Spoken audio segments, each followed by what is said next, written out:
Queridos irmãos, eu quero complementar a todos com a paz do Senhor Jesus. Quero louvar a Deus pela oportunidade que temos de uma vez mais voltarmos aqui.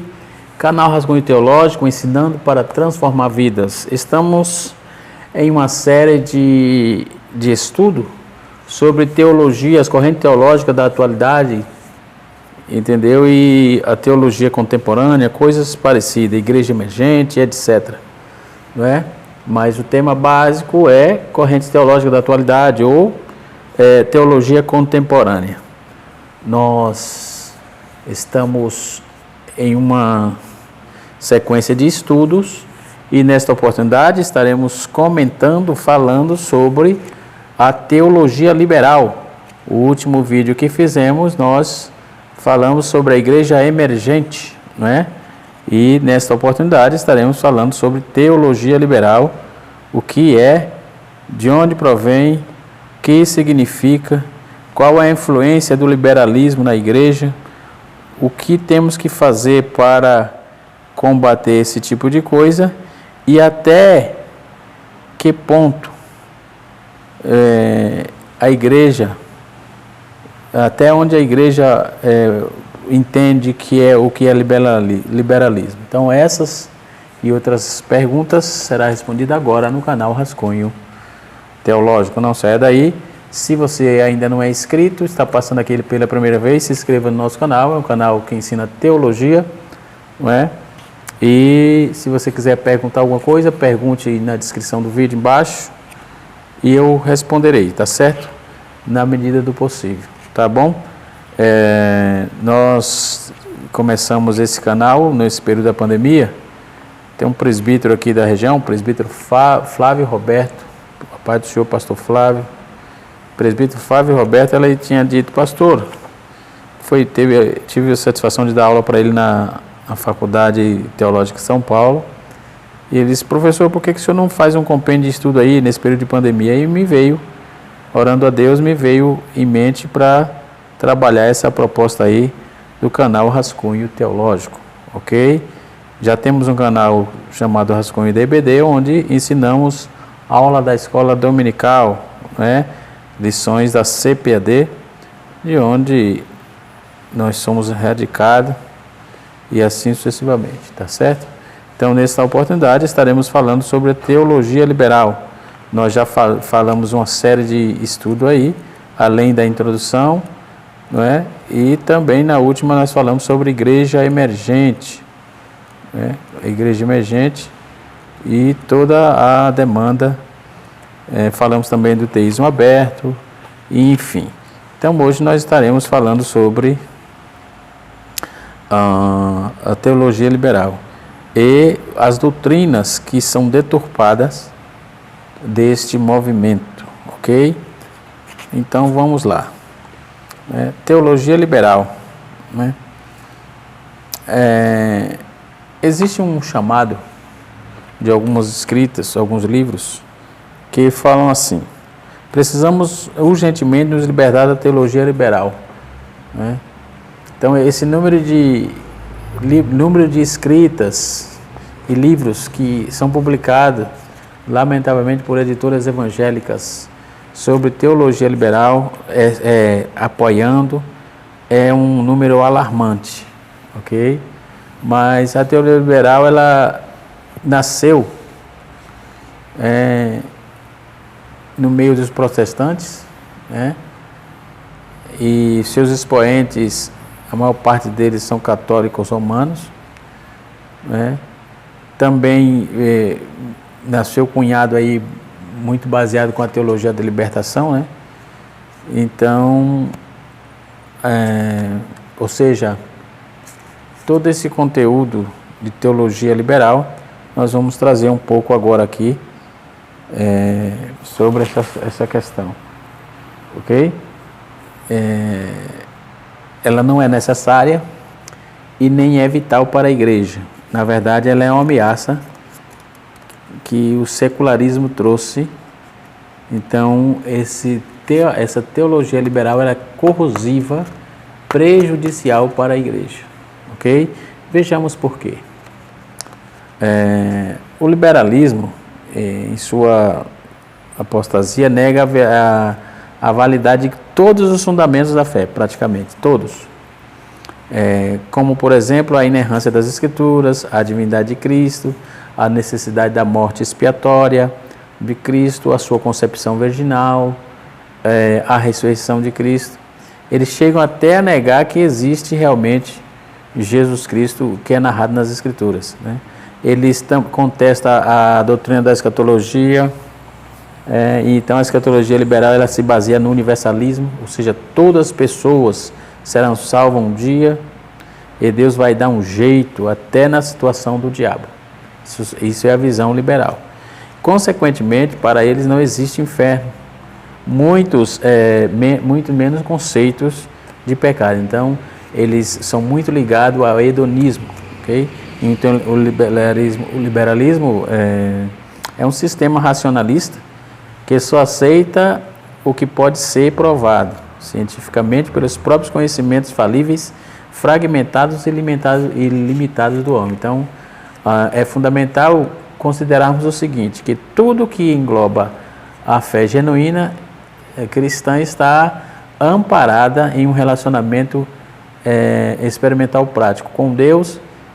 Sem esse pré-requisito, ninguém pode se afirmar de que é um cristão. Então, eles querem provar tudo, cientificamente e tal.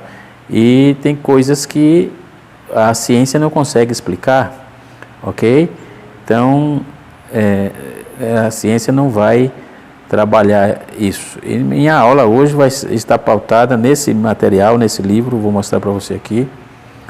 Ela tem vários outros, mas esse aqui é a base, porque como eu estou trazendo um assunto mais combatendo, então esse livro aqui, Cristianismo e Liberalismo, esse livro, de J. Gresham Machen, aqui, certo? Eu estou trabalhando em cima dessa proposta, da editora Pluritano. É um prefácio de Michel Orton, ok? Então, é nisso que vamos pautar a nossa aula hoje, e até onde podemos chegar, ok? Então, vamos lá. A teologia liberal, ela traz algumas implicações que nós devemos abordar aqui. Por exemplo, o liberalismo teológico tem procurado embutir o cristianismo em uma roupagem moderna. Ele pega as últimas ideias seculares sorrateiramente e espalha no mundo cristão. J. Machen, que foi esse que eu mostrei aqui, ele trata desse assunto de forma muito clássica, muito clara. Então, devemos ver que fazer uma comparação, ele faz uma comparação dos problemas do liberalismo com a doutrina cristã. O liberalismo deturpam tudo, né? E no livro de Gresham Machen, ele vai dizer assim: o liberalismo representa a fé na humanidade, ao passo que o cristianismo apresenta a fé em Deus. Então, o liberalismo apresenta a fé na humanidade, nas culturas e etc. O cristianismo é diferente, apresenta uma fé em Deus, né? Então, primeiro, não é sobrenatural, e o último é absolutamente sobrenatural. Ou seja, a fé na humanidade não é sobrenatural. Em Deus a fé é sobrenatural. Uma religião, é a religião da moralidade pessoal e social, e outro é, contudo, a religião do socorro divino. Enquanto um tropeça sobre a rocha do escândalo, outros defendem a singularidade de Jesus Cristo.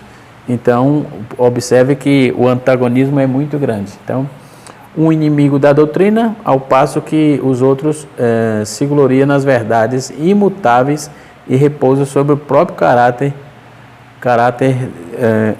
da autoridade de Deus. Então, muitos buscam a aceitação teológica, muitos, por buscarem aceitação teológica acadêmica, têm se comprometido fatalmente, pois, na prática, o liberalismo tenta remover o cristianismo de todas as coisas que não tem de ser autêntica pela ciência. Ou seja, se não é autêntico pela ciência, segundo o liberalismo teológico, é desprovido de verdade.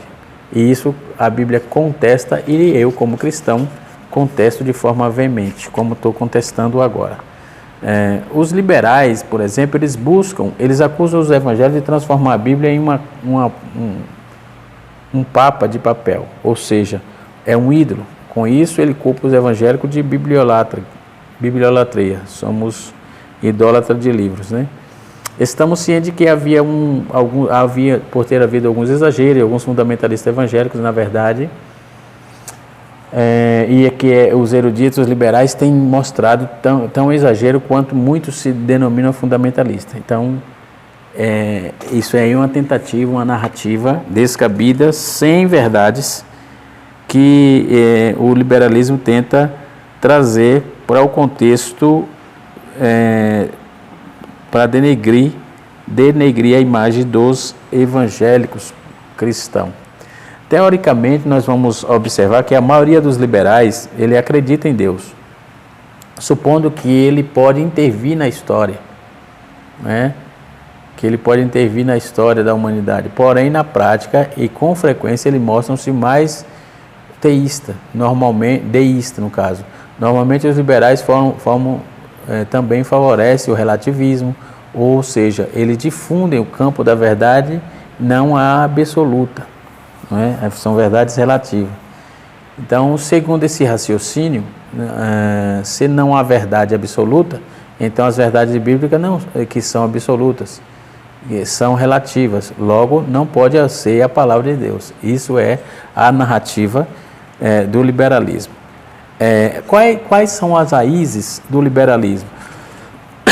Desculpem. A raiz do liberalismo é, de muitas maneiras, um fruto do iluminismo. Um movimento surgido no século XVIII, no final do século XVII para o século XVIII, né, que tinha assim uma revolta contra o poder da religião institucionalizada, né, e contra a religião geral, ou seja, as pressuposições filosóficas do movimento eram, em primeiro lugar, o racionalismo de Descartes. René Descartes ia trabalhar isso. Spinoza, Leibniz, né, e o empirismo de Locke, Berkeley e Hume, né? Então, ele trabalhava em cima dessas tensões filosóficas. Os efeitos combinados dessas duas filosofias, que mesmo sendo teoricamente contrárias entre si, concordam que Deus tem que ficar fora do conhecimento humano, produzindo profundo impacto na teologia cristã. Então, com o resultado dessa invasão do racionalismo e da teologia, chegou à conclusão que o sobrenatural não invade a história. A história passou a ser vista simplesmente como uma relação natural das coisas e efeitos. O conceito de Deus, de que Deus se revela ao homem, é que intervém de que intervém a sua história, que intervém e atua na história humana, né? Foram logo excluídos. Então, a fé cristã histórica também sempre acreditou que os milagres bíblicos realmente ocorreram, como narrados milagres como concepção virginal, os milagres do próprio Cristo que Cristo realizou, a sua ressurreição física, entre os mortos e os milagres do Antigo Testamento também, todos nós cristãos, e a Bíblia nos faz crer dentro dessas razões. O teólogo liberal, por sua vez, ele é um neo-ortodoxo, e o teólogo liberal e os neo-ortodoxos fazem distinção entre a história e a história dos brutos, no caso. Reugistente, por exemplo, a história santa, ou a história salvífica, criando dois mundos distintos, não conectados. Por exemplo, o mundo da história bruta, real, factível, e o mundo da fé, da história da salvação, né? Então, temos aí temas como a criação, a queda, Adão, os milagres da ressurreição, entre outros temas, pertencem à história salvífica e não à história real e bruta. Eles tentam fazer esse jogo de palavras. Para os liberais e os neo-ortodoxos, não interessa o que realmente aconteceu no túmulo de Jesus, no primeiro dia da semana, mas sim a declaração dos discípulos, que diz que Jesus ressuscitou. Assim que eles querem afirmar com isso que bastante diferente daquilo que a fé cristã histórica acredita, né? Na verdade, eles consideram que o relato bíblico dos milagres são invenções piedosas do povo judeu, né? E dos primeiros cristãos, os mitos, as lendas oriundas da época pré-científica, no caso, quando ainda não havia explicação racional e lógica para o sobrenatural. Então, eles entendem que isso é obsoleto. Eles entendem que a fé cristã é uma fé obsoleta e que não desenvolveu, enfim. Isso é contestado de forma muito veemente, não só por nós, até porque isso é novo, né? Século XVIII, entendeu? Para quem já tem mais de 2000 anos, uma história de 2000 anos é totalmente desnecessária, né? Quando a igreja começa a flertar com o liberalismo e se render aos seus interesses, ela perde a autoridade e deixa de ser embaixada de Deus. A história tem uma prova que é onde o liberalismo teológico chega, a morte chega, a igreja morre. Basta ver na Europa. Na Europa, todos que vão na Europa, o evangelho está pífio, muito fraco, porque flertou e se envolveu com o liberalismo, né? E haja vista que esse conceito veio de lá mesmo, e essas intenções, essas visões totalmente descabidas. Por exemplo, crítica bíblica pode ser dividida de duas formas principais: a alta crítica e a baixa crítica. Eles trabalham aí dentro dessa questão, falando sobre seu objetivo. O objetivo deles, a crítica textual, tem uma das muitas formas de crítica. Seu objetivo é investigar as escrituras e fazer decisões quanto à história, a autoria e a historicidade e a datação de certos documentos que foi escrito. A maioria desses métodos acaba tentando destruir a Bíblia, né? O texto bíblico. A crítica tem dois tipos de crítica: a crítica textual, a alta crítica e a baixa crítica. A baixa crítica é a tentativa de achar a escrita original do texto, já que não possuímos os manuscritos originais. A alta crítica lida com a autenticidade do texto. Certas perguntas são feitas, tais como foi realmente escrita? Quem realmente escreveu o texto, né? Gleason Archer, ele vai trabalhar sobre a alta crítica e ele vai dizer assim, ele se preocupa dizendo assim: com a tarefa de restaurar o texto original, na base das cópias imperfeitas que se chega até nós, procura selecionar as evidências oferecidas pelas variações ou leituras diferentes quando há não falta de acordo com os manuscritos sobreviventes e a aplicação de método científico, chega àquilo que era mais provavelmente a expressão exata empregada pelo autor original, né? Merece confiança o Antigo Testamento, da Edições Vida Nova, um livro muito bom, material já antigo, mas muito bom, excelente, uma obra que eu recomendo, de Gleason Archer. Merece confiança o Antigo Testamento, o nome da obra. Muitos críticos não acreditam na inspiração das Escrituras, portanto usam as perguntas que dissipam o trabalho do Espírito Santo, eles tentam dissipar, né, nas vias dos autores das Escrituras. Eles acreditam que no Antigo Testamento foi simplesmente uma coleção de tradições orais e não foram realmente escritas até depois de Israel se tornar cativo em Babilônia, em 586 a.C. Claro que podemos ver que nas Escrituras que Moisés escreveu, a lei e os primeiros 5 livros do Pentateuco, do Antigo Testamento, chamado de Pentateuco, esses livros não foram realmente escritos por Moisés, e não até nos anos da nação de Israel ter sido fundada. Os críticos poderiam clamar a falta de precisão dos escritos, e isso refuta a autoridade da Bíblia, mas isso não é verdade. Então, esse conceito está totalmente descabido. Paulo contesta isso em 2 Timóteo, capítulo 3, versículo 16, quando ele diz assim: toda a Escritura é divinamente inspirada e proveitosa para ensinar, para redarguir, para corrigir e para instruir em justiça. Volto a citar o texto. 2 Timóteo, capítulo de número 3, versículo 16. Ok? Então, meus irmãos, você que me ouve e assistindo esse vídeo aí, tomemos cuidado com esse tipo de coisa, de situação. Ok? Então, o liberalismo teológico, ele vai tentar mexer na doutrina, certo?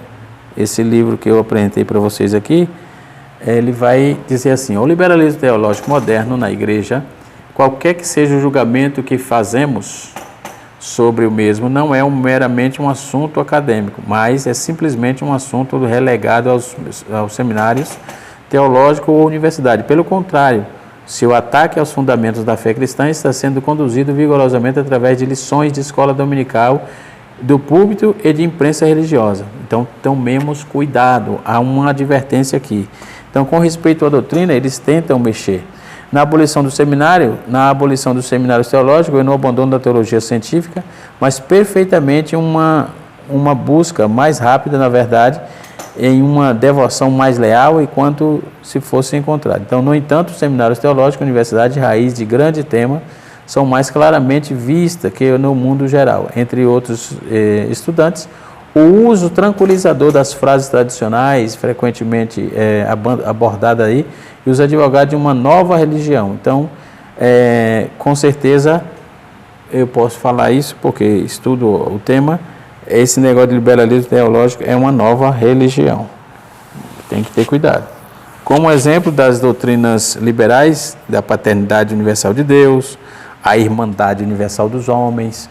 Então tem essas frescurites, né? Desculpa a junção aí, o jogo de palavras, mas isso não vai, não pode nem deve tornar a doutrina da palavra de Deus, o ensinamento da palavra de Deus, menos que qualquer outra do que ela já é. Então ela é a lei de Deus. Os judaizantes diz que o homem, primeiro, crê em Cristo, e segundo, mantém a lei de Deus da melhor forma possível. Terceiro, é justificado. Então a diferença parece que chegou uma ligação aqui e eu estou gravando como sempre pelo celular, tá certo? Então voltamos aqui. Vamos ver que o que diz sobre o liberalismo teológico. Como eu já trouxe aqui algumas referências, Josh McDowell, ele vai trabalhar assim. Josh McDowell, ele vai dizer assim, no livro Evidência que Existe um Veredito, ele vai dizer: os firmes resultados da erudição moderna, na sua tentativa de descobrir por quais motivos algum livro antigo foi escrito, segundo facilmente se conclui que só são firmes porque as pessoas que saibam dos fatos já faleceram e não podem desdizer o que os críticos asseguram com tanta autoconfiança, né? Ele vai dizer isso aí na sua obra Evidência que Exige um Veredito, na página de número 522. C.S. Lewis, ele vai dizer, sem dúvida, que é um apologista cristã, mais influência lá do século XX, ele vai dizer que a teologia moderna e a crítica tecem os seguintes comentários. Ele vai dizer: em primeiro lugar, o que quer que esses homens pensem ser como crítico da Bíblia, desconfio deles como crítico, né? Então ele já dizia assim, o que quer que eles pensem como crítico da Bíblia, já desconfio deles como crítico. Então eles não têm crítica, eles querem criticar a fé, vamos dizer assim. Paul Tillich, dentro das suas obras, por exemplo, na Universidade de Chicago, na Definite School, né, cada um deles tem aí um chamado de dia batista, ou seja, cada aluno deve trazer aí um prato de comida e correr em piqueniques e gamados e tal. Então, certo ano foi convidado o Paul Tillich, era um teólogo, filósofo, que era representante do existencialismo religioso, que discursou durante 2h30, no intuito de provar a ressurreição de Jesus, que era falsa. Aí, nesse intuito que ele tentou provar isso, um aluno, em dados momentos ali, ele tentando provar isso, o aluno perguntou assim: Dr. Tillich, eu tenho uma pergunta. E ele disse, enquanto os olhos se voltavam para ele, ele colocou a mão na sacola, o menino, né, o rapaz, pegou uma maçã e começou a comer. Dr. Tillich, minha pergunta é muito simples. Eu nunca li tantos livros como o senhor leu e também não posso citar as escrituras no original grego como o senhor faz, mas não sei nada sobre o Niebuhr, sobre o Heidegger, que eram os cabeças pensantes filósofos da época dentro desse cristianismo fragmentado. Ele acabou de comer a maçã, mas tudo que eu gostaria de saber é essa maçã que eu acabei de comer, ela estava doce ou estava azeda? Olha a pergunta. Aí Tillich procurou um momento de responder com o estilo de um estudioso. Ele disse: não tenho possibilidade de responder essa questão, pois não provei a maçã. Aí o menino vai e responde: então, o senhor de cabelos brancos jogou o resto da maçã dentro do saco de papel, olhou para o Dr. Tillich e disse: então, claramente, o senhor também nunca provou do meu Jesus. Glória a Deus. Então, quando esse pessoal começa a inventar essas coisas, é que ele não quer enfrentar os seus pecados, as suas miserabilidades, não quer confessar os seus pecados ao Senhor e fica inventando moda, não é? Fica inventando moda. Um outro documento é encontrado uma entrevista feita pela revista Defesa da Fé, o Augusto Nicodemos Lopes, ele responde a seguinte pergunta: em sua análise, é possível encontrar algum legado positivo no liberalismo teológico na igreja evangélica? Ou seja, contribui alguma coisa? A resposta foi essa: citaria muitos estudiosos liberais que contribuíram bastante para o avanço do nosso conhecimento acerca do mundo antigo e do Novo Testamento, mas para a consciência da importância da cosmovisão oriental na formação do mundo dos autores da Bíblia. Liberais como Bultmann contribuíram para o estudo das religiões no período neotestamentário. Todo o segmento do cristianismo, embora suas conclusões sejam inaceitáveis para os estudiosos comprometidos com a infalibilidade da Bíblia. Então, em parte eles contribuíram, no caso do Rodolfo Bultmann e outros que citaram, que foi citado aqui, mas a teologia liberal é um prejuízo. Isso você vai ver no site do ICP. Eu vou colocar o site na descrição e você pode ver lá, tá certo? Muito bem, está disponível para consulta, ok? Então a igreja não pode abrir espaço e brecha para o liberalismo, né? Não, pois senão acabará perdendo a autoridade, deixando de ser a luz do mundo. Então a história, ela pode provar que é onde o liberalismo teológico chega, a igreja perde a comunhão para o Pai. A palavra de Deus alerta: quem tem ouvido, ouça o que o Espírito diz à igreja. Eles vão dizer que a Bíblia é um livro mitológico. A Bíblia é um livro mitológico. A primeira característica do liberalismo, da teologia liberal, é considerar que a Bíblia é um documento humano. Então já tá tudo errado, já que eles consideram assim, né? Trata-se, eles vão dizer que, ou seja, não crê no caráter sobrenatural das Escrituras, considera-se um livro ilegal a qualquer outro, é um livro que reproduz a história de Israel antigo, da igreja primitiva no Novo Testamento, mas que seria o resultado da cultura e da história tendo o mesmo valor. Então, é isso que eles falam, né? De outros textos religiosos, mitológicos, e tem sido encontrado aí pelos historiadores dessa visão. Então é bem contrário da Bíblia, que revela-se como palavra de Deus na medida que suas profecias têm se cumprido literalmente. Que digam as profecias a respeito de Jesus, todas foram comprovadas anteriormente, e ao ministério terreno de Cristo, né? Que se cumpriram integralmente, bem como em que se percebe aí toda a unidade incrível entre os seus mais diversos textos, ok?